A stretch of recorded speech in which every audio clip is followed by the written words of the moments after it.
Hello hi friends, చాలా రోజుల తర్వాత నేనైతే ప్రాన్స్ ఫ్రై అయితే చేశాను. అయితే ఈ ఫ్రై ఎలా చేయాలో చూద్దామా. ముందుగా ప్రాన్స్లో పసుపు, కొంచెం ఉప్పు, అలాగే నిమ్మరసం వేసి బాగా నీట్గా శుభ్రపరచుకోవాలి.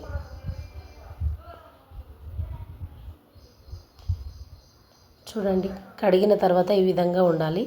తర్వాత దానిలో కారం, అలాగే ఉప్పు, ఇంకా అల్లం వెల్లుల్లి పేస్ట్ వేసి వాటికి బాగా పట్టే విధంగా కలుపుకోవాలి.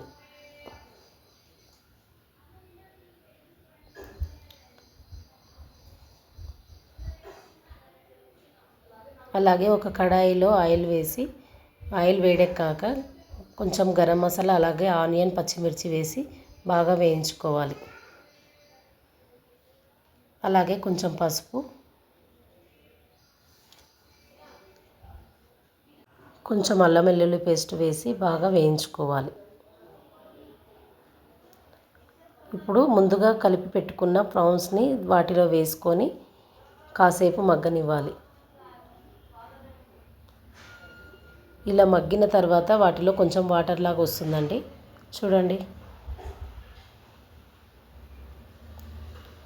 విధంగా వచ్చే వరకు కలుపుతూ ఉండాలి. తర్వాత కొంచెం గరం మసాలా పౌడర్ వేసుకోవాలి.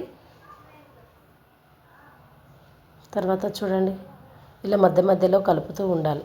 తర్వాత కొంచెం కొత్తిమీర వేసుకొని కాసేపు వేయించుకోవాలి. అంతే, ఎంతో టేస్టీగా ఉండే ప్రాన్స్ ఫ్రై రెడీ. అలాగే మీ అందరికీ నా వీడియో నచ్చినట్లయితే చిన్న లైక్ చేయండి. అలాగే ఎలా కుదిరిందో కామెంట్ బాక్స్లో కామెంట్ చేయండి. అలాగే మర్చిపోకుండా ప్లీజ్ సబ్స్క్రైబ్ చేసుకోండి.